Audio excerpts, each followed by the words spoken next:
Venice, যেটি এমন একটি শহর যে শহরের রাস্তায় কোনো গাড়ি চলে না।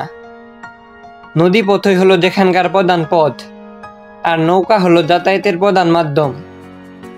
ইতালির উত্তর পূর্বে এই শহরটি প্রায় 118টি ছোট দ্বীপ নিয়ে গঠিত হয়েছে। তো চলুন এই ভিডিওতে আমরা জেনে নিই ইউরোপের অন্যতম বিখ্যাত শহর ভেনিস সম্পর্কে।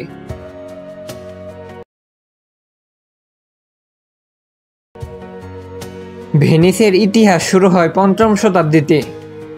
রোমান সাম্রাজ্যের পতনের পর লোম্বার্ডদের আক্রমণের কারণে ইতালি থেকে কিছু লোকজন পালিয়ে ভেনিস লেগুনা নামক একটি অগভীর জলাভূমির উপর আশ্রয় নেয়, যা মূলত অ্যাড্রিয়াটিক সাগরের অংশ। প্রথমে কিছু লোক যখন ওই অঞ্চলে পৌঁছায় তখন তারা দেখতে পারে যে সেখানকার মাটি অনেক স্যাঁতসেঁতে, ঠিকমতো হাঁটা পর্যন্ত যায় না। অর্থাৎ তারা প্রথম যখন সেই জায়গায় যায় তখন সেই জায়গায় দালান তৈরি করার জন্য কোনো উপযুক্ত পরিবেশ ছিল না, কিন্তু তারপরও তারা সেই জায়গাকেই বসবাসের উপযুক্ত হিসাবে গড়ে তোলার সিদ্ধান্ত নেয়। এর কারণ হলো সেখানকার পরিবেশ প্রতিকূল হওয়ার কারণে সেখানে তাদের শত্রুরা সহজে আক্রমণ করতে পারবে না, এবং অ্যাড্রিয়াটিক সাগরের অংশ হওয়ার কারণে সেখানে ব্যাপক বাণিজ্যের সুযোগ থাকবে। তারপর শুরু হয় শহর বানানোর কাজ। স্যাঁতসেঁতে মাটির উপর কম দূরত্বে খুঁটি বসানো হয়। প্রতিটি খুঁটি 5 মিটার গভীর পর্যন্ত গাড়া হয়, যার ফলে মাটির ভেতর থেকে পানি বের হয়ে আসে এবং খুঁটিগুলো অনেক শক্ত হয়ে বসে। আর এই খুঁটিগুলো ছিল মূলত এন্ডার গাছের, যা পানিতে অনেক বছর টিকে থাকতে পারে। কিন্তু এখন আপনাদের মনে প্রশ্ন আসতে পারে যে তাই বলে প্রায় 1500 বছর ধরে কিভাবে খুঁটিগুলো টিকে আছে? এর কারণ হলো পানির নিচে সাধারণত বাতাস পৌঁছায় না, এর ফলে গাছের খুঁটি পর্যন্ত স্বাভাবিকভাবে অক্সিজেনও পৌঁছায় না। আর অক্সিজেন না পৌঁছানো এবং পানির খনিজ পদার্থ ধীরে ধীরে গাছের খুঁটির ভিতরে ঢুকে গাছকে শক্ত করে তুলেছে। এর ফলে গাছের খুঁটিগুলো ধীরে ধীরে পাথরের মতো শক্ত হয়ে গেছে। আর অবাক করার মতো তথ্য হলো ভেনিস শহরের নিচে আজও প্রায় 1,20,00,000 অক্ষত কাঠের খুঁটি রয়েছে। তারপর এই কাঠের খুঁটির উপর আড়াআড়ি করে মোটা কাঠ বসানো হয় এবং তার উপর এক ধরনের বিশেষ পাথর বসানো হয়। এর কারণ হলো পানি ও বাতাস যেন কাঠ পর্যন্ত না পৌঁছাতে পারে। আর এই শক্ত পাথরের ভিত্তির উপর হালকা নির্মাণ কৌশলে তৈরি করা হয় ভবন, যেগুলো সর্বোচ্চ উচ্চতা 3 তলা পর্যন্ত হয়ে থাকে। ভেনিস শহর তৈরি হওয়ার পর প্রথম 500 বছর নৌকার মাধ্যমে যাতায়াত করা হতো, কিন্তু জনসংখ্যা যখন বাড়তে শুরু করলো তখন ব্যবসা বাণিজ্যের প্রাণকেন্দ্র রিয়ালতো দ্বীপে পৌঁছাতে প্রয়োজন হলো একটি ব্রিজের। তখন ঘোষণা করা হলো যে সেতুর সব থেকে ভালো নকশা তৈরি করতে পারবে তাকে দেওয়া হবে এক ধরনের বিশেষ পুরস্কার। তারপর প্রথমে একটি ভাসমান সেতু তৈরি করা হয়, কিন্তু কিছুদিন পর তা ঝড়ে উড়ে যায়। তারপর 10,000 কাঠের স্তম্ভক এবং 12,000 পাথরের ব্লক ব্যবহার করে তৈরি করা হয় একটি ব্রিজ, যা আজও ভেনিসের প্রাণকেন্দ্রে দাঁড়িয়ে আছে।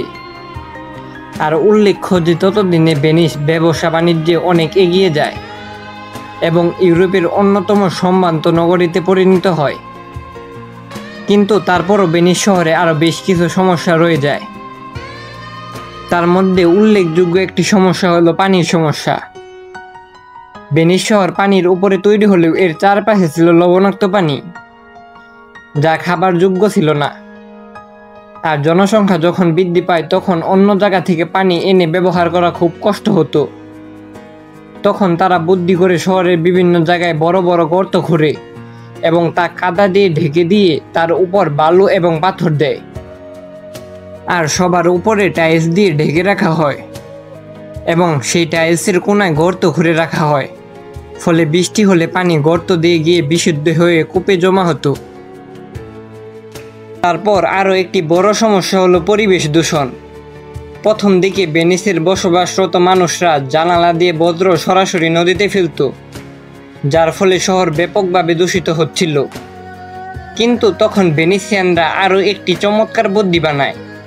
সেটি হলো প্রতিটি বাড়ির মধ্য দিয়ে একটি সুড়ঙ্গ বানিয়ে তা নদীর সঙ্গে যুক্ত করা হয় এবং সেই সুড়ঙ্গে ময়লা আবর্জনা ফেলা হয়। ফলে নদীতে জোয়ার আসলে তা প্রাকৃতিকভাবেই পরিষ্কার হয়ে যেত। আর ঠিক এভাবেই ভেনিসিয়ানদের প্রখর বুদ্ধিতে ভেনিস আজ পরিণত হয়েছে বিশ্বের অন্যতম সম্ভ্রান্ত নগরীতে। ভেনিস 1100 বছর ধরে একটি স্বাধীন প্রজাতন্ত্র ছিল, যাকে বলা হতো ভেনেটিয়ান রিপাবলিক। একজন নির্বাচিত শাসক পুরো শহরকে শাসন করত, আর এই শাসককে বলা হতো ডুস। কিন্তু 1797 সালে ফ্রান্সের নেপোলিয়ন ভেনিস শহর দখল করে এবং এর ফলে ভেনেটিয়ান রিপাবলিকের অবসান ঘটে।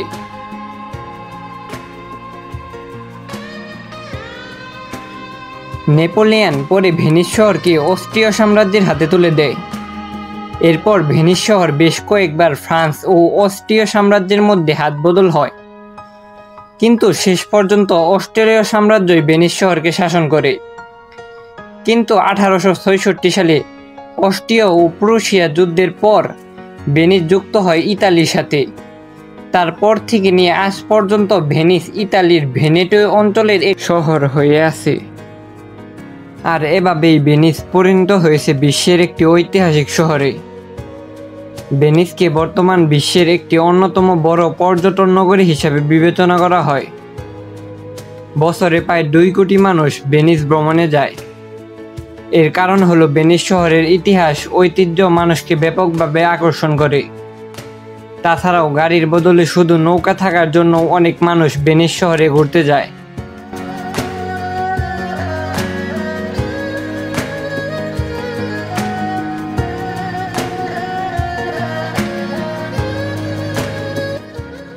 কিন্তু দুঃখজনক বিষয় হলো ভেনিস আজ ভয়াবহ সংকটের মুখে দাঁড়িয়ে আছে।